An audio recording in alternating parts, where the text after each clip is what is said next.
What's up, everyone? Sweet Pete MMA here. Hope you're all well. UFC 267 is now in the books. I just wanted to go over the results and talk about mentality, your mentality in fighting, and how it's such a mental game, and how if you are weak mentally, even for a split second, it can cost you the fight. And that's what happened in a couple of these fights here. Let's go look at the main event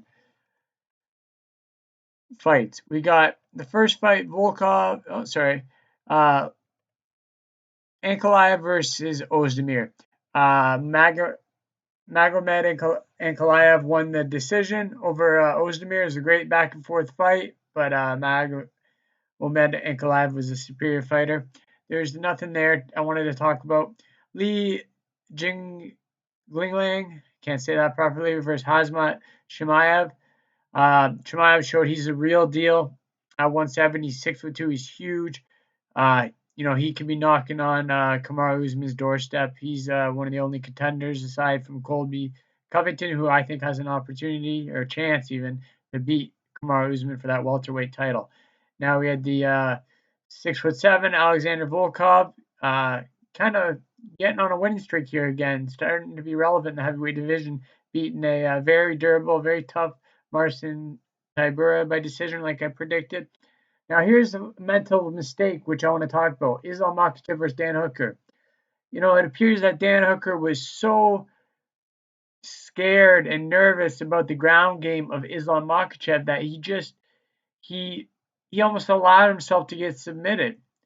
Um, you got to fight your fight, and you can scramble and you can wrestle with guys as strong and as big as Makhachev in the gym. I'm sure Dan Hooker does all the time and successfully gets up, doesn't get choked out, doesn't get, that Kimura put on him. But he was so intimidated by that presence, that aura of Islam Makhachev, that once he was put to the ground, it's like, he gives up. That motivation's gone. It's taken from you.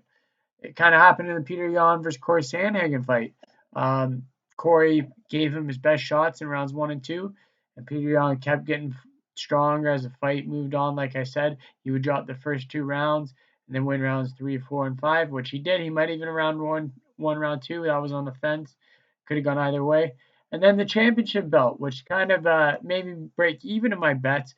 But I had Jan Blachowicz. I needed him to win, and then I had the over in a ton of my parlays. I would have won a 7-fight parlay, I think it was, or 6-fight parlay, if Blachowicz won.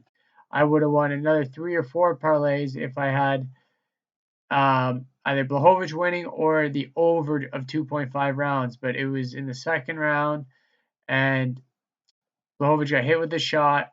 But he's starting to stuff the takedown, starting to feel comfortable. He got a little rocked by a shot, and then once he got taken down again for that second time, I don't know what he did. It looks like he jumped a Kimura. I don't know what the heck he was doing. He's jumped a Kimura.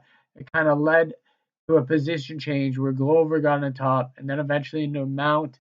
And then when Jan turned his back, he choked out, and he tapped immediately. He was tapping. He wasn't fighting the hands. I don't know what happened there exactly. I think it was that top heavy hip pressure from Glover.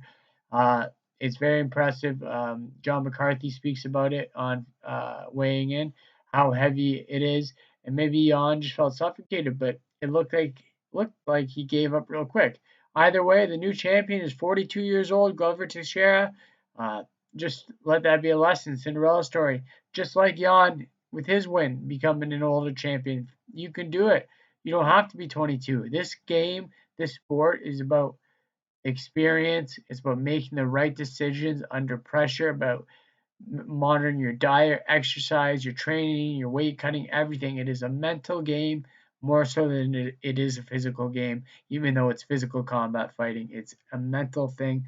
And Glover Teixeira had a game plan mentally that he was going to pressure, use his boxing, get the takedowns, and he stayed focused and he won that fight.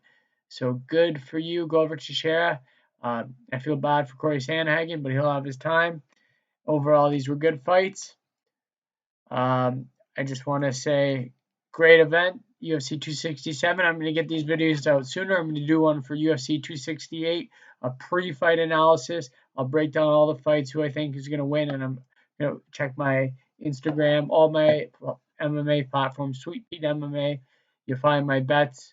I do them in the week prior to the weekend, and so you can bet with me, and I'm making money. I advise you to bet along. You'll make some money. I'm not betting huge, but I'm betting consistently, consecutively, and I'm consistently and consecutively making money. Sweet Pete MMA. Thanks, guys. Looking forward to UFC 268. Take care.